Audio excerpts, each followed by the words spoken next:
नमस्तुभ्यम 1000 महामृत्युंजय मंत्र के बराबर होता है।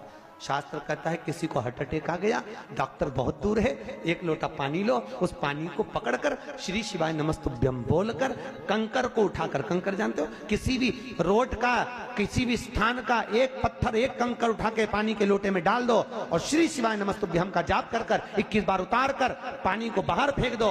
अटैक की बीमारी से भी लोग बच जाते हैं। श्री शिवाय नमस्तुभ्यम का इतना मंत्र का जाप की प्रबलता हो, इतना मंत्र जाप की प्रखरता।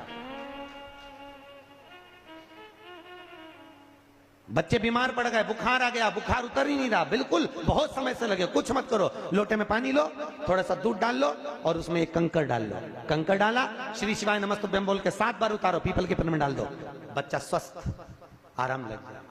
श्री शिवाय नमस्तुभ्यम मूल मंत्र।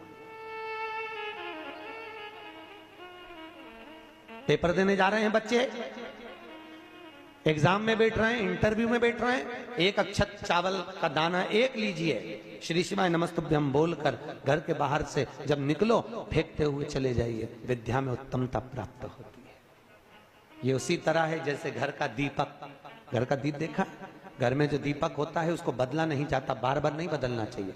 घर का दिया जितना पुराना होता है उतना फलदायी होता है। जितना पुराना दीपक घर में रहेगा, या तो 2-3 दिए घर में कर लो, एक पीतल का, स्टील का, जिसका आपको लगाना हो, आपकी मर्जी, चांदी का आदि का आदि, पर उन दियों को बार बार नहीं बदलना। वो 3 दिए सालों साल चलना चाहिए, कम से कम 25-50 साल।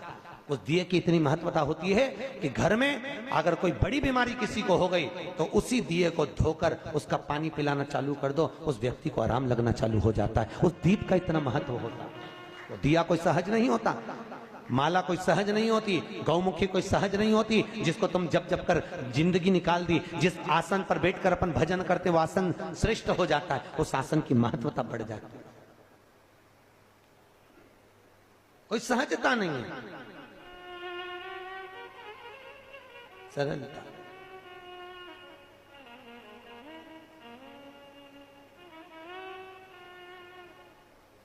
हमारे यहाँ तो अग्रवाल जी, हमारे यहाँ शिव महापुराण की कथा जो उस एरिया में होती है, आंध्रा साइड में होती है या गुजरात, राजस्थान, एमपी साइड में होती है, तो जहाँ पर व्यास वक्ता बैठता है वहाँ पर जजमान रोज आसन बिछाता है, रोज उठाता है।